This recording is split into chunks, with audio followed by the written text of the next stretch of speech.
abomination that makes it desolate. And we're going to show you why he is called abomination. Let's read some more. Let's go to Revelations, the 13th chapter, because we're going to find out who gave this guy his power. Revelations 13. Revelations 13. And we're going to pick it up at verse 1. 13 and 1. 13 and 1. Because this guy, he's going to do some crafty stuff. He's going to do some things to the point that, hey, if you don't understand the word of God truly, you're going to think this guy is the master. Revelation 13 and 1. When you get there, go ahead and read.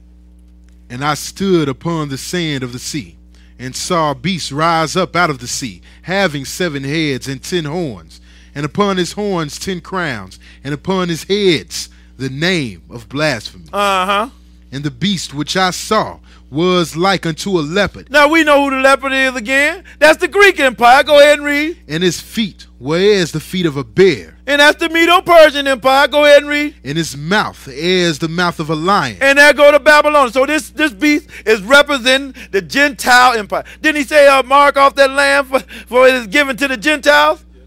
So we just showing you these Gentiles here. Ain't no Hamites there, is it? All these are Gentiles.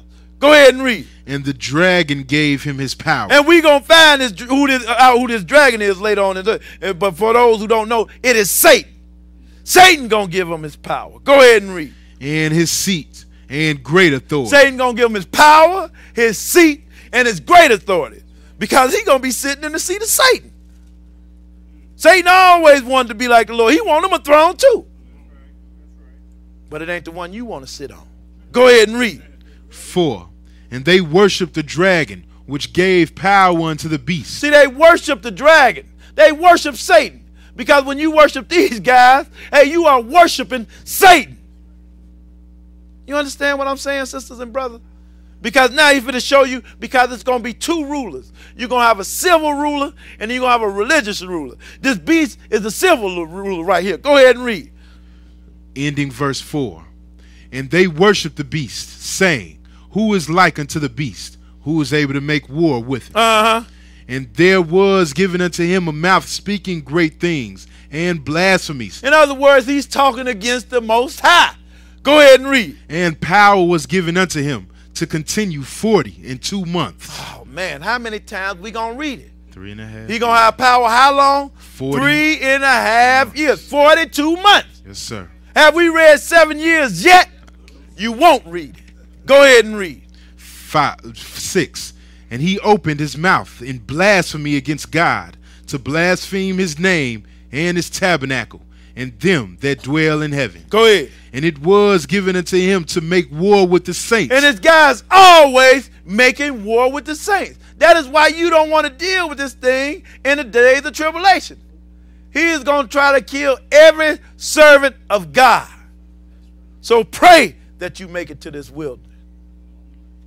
If you want to know what the Lord is going to do tomorrow, today, just look what he did yesterday. That's all you got to do. The Lord don't change. The Lord is the same yesterday, today, and forever. He don't change. He don't go on no emotional spill. He the same always. Go ahead and read. And to overcome them. And power was given him over all kindreds and tongues and nations. You know, so he over everybody. Will you read that again?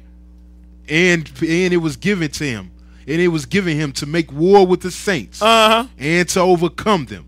And power was given him over all kindreds and tongues and nations. See, this guy's going to be running things. But ain't that what Babylon did? Yes, sir. Ain't that what the Medo-Persians did? Ain't that what Greek did? Yes, sir. Go ahead and read. 8. And all that dwell upon the earth shall worship him. All that dwell on the earth going to worship him. But who won't worship him? Go ahead and read. Whose names are not written in the book of life of the Lamb, slain from the foundation of the world. So if your name written in the book of life, you ain't going to serve this guy because you know better. Because this Lamb is none other than Jesus. He is the Lamb Let's look at it. So skip on down to verse 11 because we got to find out what this guy going to do. Let's look at the religious leader. Now, that's the civil leader. Let's look at this religious leader, the abomination that makes it desolate. Go ahead and read. And I beheld another beast coming up out of the earth, and he had 2 horns like a lamb. So he going to come up like Jesus because he's claiming to be Jesus. And he even called himself the replacement of Christ. He going to tell you here. Go ahead and read. And he spake as a dragon, and he exerciseth all the power of the first beast before him, and causeth the earth and them which dwell therein to worship the first beast, whose deadly wound was healed. Because Rome ain't dead. It's still alive because this guy's representing the Roman Empire. Yes, sir. And that deadly wound is going to be healed. Yes, they're going to rise up. Go ahead and read. 13.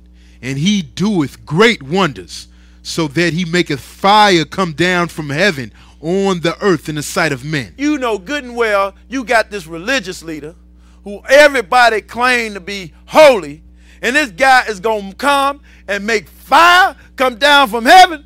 Truly you're going to say he's God. Yes, sir. In the sight of all men? Go ahead and read. And deceiveth them that dwell on the earth by the means of those miracles which he had power to do in the sight of the beast. And he going to do this in front of the civil leader, everybody watching. You know how some of these dignitaries come out, and you get a whole population to come out.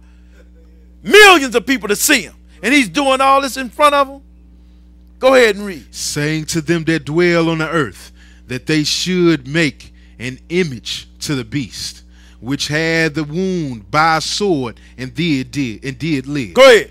And he had power to give life unto the image of the beast. Now this guy's going to have power to give an image life. A regular statue.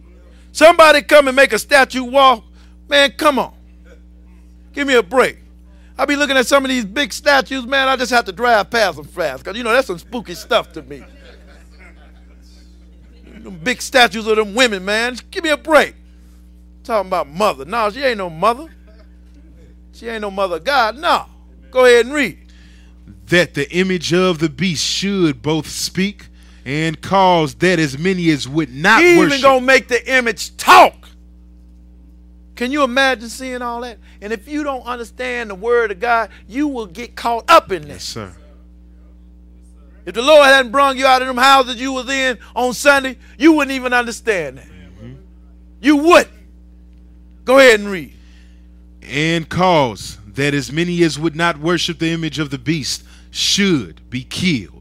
And he causeth all, both small and great, rich and poor, free and bond, to receive a mark in their right hand or in their forehead. So he's going to implement a mark that you got to get put on if you plan on eating. Go ahead and read. And that no man might buy or sell, save he that had the mark, or the name of the beast, or the number of his name. See, you're going to have this mark, or the name of the beast, or his number. And he's going to tell you that number. Go ahead and read. Here is wisdom. Let him that hath understanding count the number of the beast. For it is the number of a man, and his number is 666. That is where that 666 come from. It means vicarious Philadelphia. That is the title of this abomination that make it desolate. In other words, it means vicar of Christ, the replacement of Christ. Because he's coming saying that he is the replacement of Christ.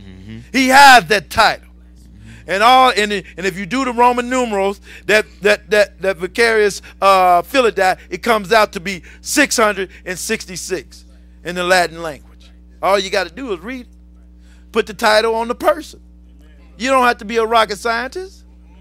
It's in all the history books. You want to hide something for us? Put it in the book. All we want to do is sing and shout and give up the money to the pastor. Y'all don't have to worry about y'all because y'all ain't giving us nothing.